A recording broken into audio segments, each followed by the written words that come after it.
हिमाचल प्रदेश में 1 जून को होने वाले लोकसभा और 6 सीटों पर विधानसभा उपचुनाव को लेकर निर्वाचन विभाग ने पूरी तैयारी कर ली है, लेकिन मतदान केंद्रों की व्यवस्था सुरक्षित और सुविधाजनक हो, इस बात का जमीनी स्तर पर ध्यान नहीं रखा जा रहा। इसका एक उदाहरण शिमला जिले के रामपुर उपमंडल से करीब 20 किलोमीटर दूर तकलेच पंचायत के खनोटू मतदान केंद्र में देखने को मिल रहा है। खनोटू प्राथमिक पाठशाला में बनाए गए इस मतदान केंद्र की एक दीवार बीते साल चीड़ का पेड़ गिरने के कारण टूट चुकी है। हालांकि स्कूल अध्यापकों ने अपनी जेब से धन खर्च कर खतरे को कम करने का प्रयास पूर्व में किया है, लेकिन अब निर्वाचन विभाग की ओर से भेजी गई टीम ने निरीक्षण के बाद जिस कमरे को मतदान केंद्र बनाया जाना है उसके बाहर रामपुर आरक्षित विधानसभा हलके का मतदान केंद्र संख्या 69 चस्पा किया है। इतनी बड़ी लापरवाही को लेकर स्थानीय लोगों ने चिंता जाहिर की है और निर्वाचन अधिकारियों से इस ओर ध्यान देने की अपील की है। सूचना प्राप्त हुई है जिस प्रकार से सहायक निर्वाचन अधिकारी के माध्यम से कहा गया है कि रामपुर में हर पोलिंग बूथ बड़े सुरक्षित है और हर जगह अच्छी व्यवस्था कर दी गई है, और जिस प्रकार से हमें जानकारी प्राप्त हुई है और पत्रकारिता के माध्यम से भी और अन्य इलेक्ट्रॉनिक मीडियम के माध्यम से भी प्राप्त हुई है, उसमें कुछ स्कूलों में मुझे लगता है कि सुविधा ही नहीं है और ऐसे स्कूलों में मतदान केंद्र बनाए गए हैं जो पूरी तरह असुरक्षित है।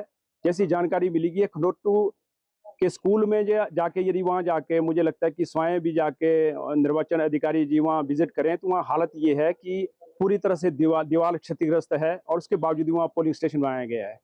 जब रामपुर में विक्रमादित्य जी चुनाव लड़ रहे हो, सरकार में मंत्री है, हिमाचल प्रदेश में कांग्रेस की सरकार है, उसके बावजूद भी सुरक्षित मुझे लगता है कि स्थान नहीं है, तो ये बड़ा दुर्भाग्य का विषय है। और स्वस्थ लोकतंत्र के लिए मुझे लगता है कि निर्वाचन अधिकारी को इस बात की मुझे लगता है गंभीरता लेनी चाहिए ताकि हर जो मतदाता है वो सुरक्षित हो, अपने आप को सुरक्षित महसूस करे। वहीं इस बारे में जब सहायक निर्वाचन अधिकारी निशांत तोमर से बात की गई तो उन्होंने बताया कि चुनाव आयोग के दिशा निर्देश के अनुसार मतदान केंद्रों में सुविधाओं की व्यवस्था की जा रही है। अगर कहीं खामी होगी तो उसे ठीक किया जाएगा।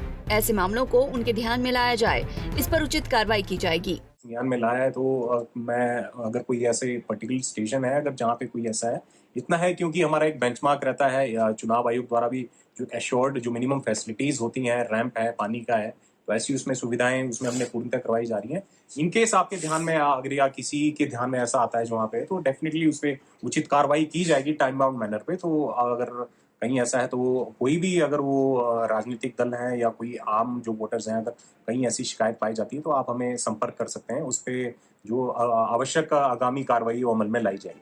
बता दें कि जर्जर इमारत को मतदान केंद्र बनाने से पहले इस टूटी हुई जगह को दुरुस्त करने और कमरे की बदहाली को ठीक करने की किसी ने परवाह आखिर क्यों नहीं की। सुरक्षा कारणों से भी बस्ती से दूर इस केंद्र में खामियां चिंता का विषय बनी हुई हैं। सवाल उठाए जा रहे हैं कि निर्वाचन विभाग के समय समय पर दिए जा रहे सख्त निर्देश के बाद भी कोताही क्यों, जबकि चुनाव आयोग की ओर से विशेष व्यक्तियों की सुविधा और पेयजल आदि की समुचित व्यवस्था की जवाबदेही रखने के निर्देश दिए गए हैं।